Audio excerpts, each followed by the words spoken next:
che tra l'altro ha un nome bellissimo, lo dico da una che ha un nome particolare, che quindi è Selene Buia, che è qui per raccontarci una biblioteca importante, la Biblioteca Marinoni, che a Legnano, tra l'altro, appunto, lavora molto sulla comunità, sulle attività di comunità, e mi stava dicendo un attimo fa, fuori onda, che è suddivisa in diverse sedi. Intanto benvenuta. Grazie, buongiorno a tutti. Bene, allora raccontiamola sia a partire dalla sua struttura, che noi raccontiamo sempre perché le biblioteche sono intitolate ai personaggi a cui sono dedicate, e poi che Selene ci teneva moltissimo a parlare appunto delle attività di comunità, che sono numerose. Intanto ringrazio Beppe Viganò, che ci ha aiutato a costruire le puntate che facciamo qui e che è qui con noi ad aiutarci, perché è stato lui per primo a parlarci delle attività della biblioteca.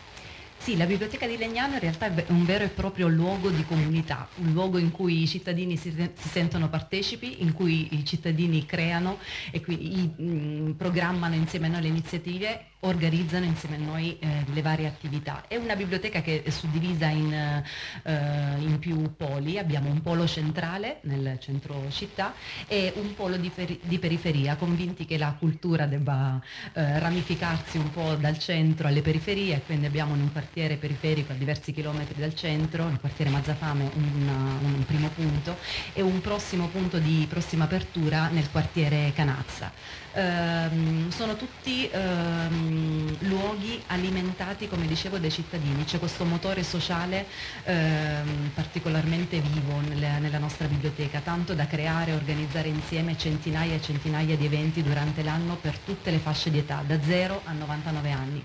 Abbiamo un motore sociale che è quello dei bibliotin, quindi dei ragazzi, un motore nuovo di nuova costituzione, di ragazzi tra i 14 e i 18 anni. Abbiamo il motore sociale dei bibliogiovani, che invece è un gruppo costituito da ragazzi dai 18 ai 35 anni, che anche loro creano tantissime iniziative per i giovani stessi della città, facendola diventare Legnano molto attrattiva anche per i giovani di città intorno, ecco, quindi che vanno al di là dei soliti luoghi convenzionali. E poi abbiamo il motore dei bibliovolontari, che invece anche questo è un motore di circa 60 volontari, cioè 60 cittadini che creano insieme a noi iniziative per i cittadini stessi, in particolare per la fascia dei più piccoli, cercando di sviluppare questo scambio intergenerazionale, quindi tra adulti, tra anziani e bambini. Da quando avete cominciato a lavorare così, con attività così fitte per la comunità? Lavoriamo così da di solito circa è quando 2 o 3 c'è un anni. certo tipo di bibliotecari, almeno nella mia esperienza.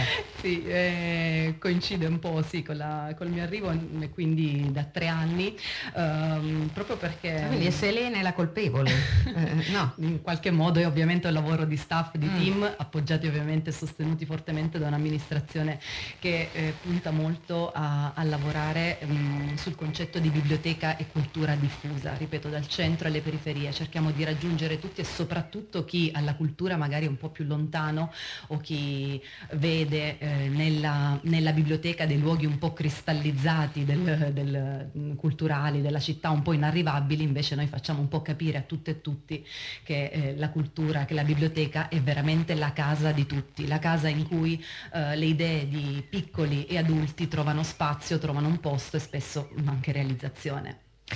Sì, questo noi lo abbiamo, devo dire, riscontrato ormai nelle numerose località in cui abbiamo avuto ospiti le biblioteche. Ci siamo resi conto che in realtà c'è un ampio bacino di persone che non vedono l'ora di collaborare con le biblioteche e partecipare alle attività, e non soltanto perché hanno del tempo libero, a volte lo fanno anche quando hanno vite professionali impegnative. Come mai? Sì, assolutamente. C'è chi vuole continuare a dare il proprio contributo, magari al termine di un'attività professionale, quindi continuare a mettere in campo le proprie energie in questo modo, ma c'è veramente tantissima gente che nel vivo delle proprie attività vuole dare un contributo. Questo perché un po' si rende, perché il cittadino si sente partecipe a pieno titolo, ecco, in questo luogo. Noi parliamo proprio di progettazione partecipata, cioè noi non è soltanto l'iniziativa che viene appunto realizzata, ma a monte di questo c'è tutta una progettazione, una programmazione frutto di riunioni, di incontri, di Ci sono scambi. anche idee che arrivano da... Tutte le idee, diciamo che quasi Dai tutte cittadini. nascono dai cittadini, sì, Ah. in questi motori che... Ti faccio un esempio. Sì, un esempio che poi tra l'altro approfondiremo questo pomeriggio in un'altra rubrica che ci sarà nel pomeriggio. Uno delle tante iniziative è quello dell'ascolto condiviso dei vinili, e quindi parlare di musica, parlare di concerti, parlare di gruppi musicali dei vari anni insieme ai cittadini, quindi ricordando insieme un po' come la pratica di comunità di qualche anno fa. Un altro esempio può essere quello Come un che- gruppo di lettura invece un gruppo d'ascolto. un gruppo di Ecco, ascolto. per I cui- gruppi di lettura ne abbiamo 3 sempre diffusi nelle varie biblioteche. Ma un'altra pratica bellissima, ma anche nata proprio dal basso, è quella delle letture animate per bambini, per ragazzini, da parte, ripeto, come dicevo prima, dei volontari, dei volontari della nostra biblioteca. Sì. Ecco, sono rimasta così impressionata, Serena, che sono passata dal tu a lei. A un certo mi faccio un esempio, no, scusami, ritorno al tu, proprio perché insomma mi sembra di capire che siate, insomma, che accorciate le distanze come missione, insomma, fra le varie che perseguite. Allora, diamo un'idea dei prossimi appuntamenti, se ce ne sono, e dove possiamo trovare notizie sulla biblioteca. Allora, la biblioteca, oltre ad avere un'ampia comunità di cittadini attivi fisicamente in presenza dei nostri spazi, ha anche tutta una comunità digitale che ci segue, tantissimi follower delle nostre pagine social Instagram e Facebook, quindi invito tutti a seguire Biblioteca di Legnano e a restare sempre aggiornati su tutte le nostre attività. Tante sono le iniziative che abbiamo prossime. Con il gruppo dei Bibliogiovani abbiamo realizzato e organizzato, una volta al mese organizziamo un'iniziativa che si intitola Disconnessioni, in cui siamo disconnessi dai telefoni una volta al mese per una sera, e facciamo, ideiamo insieme, e quindi si sprigiona la creatività in tutti i modi.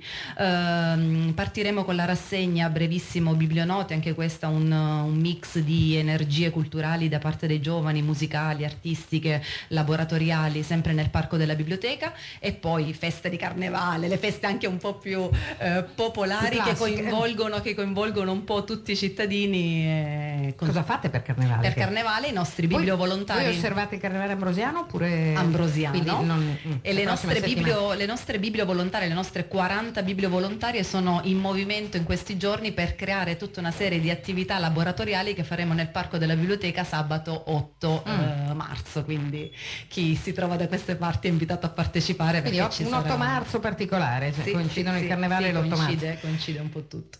Allora, grazie a Serena Buia, ricordiamo di nuovo i riferimenti in rete della Biblioteca Marinoni. Sì, allora Biblioteca di Legnano, Instagram e Facebook, e poi scriveteci, contattateci e soprattutto veniteci a trovare. Grazie davvero, buon lavoro. Grazie.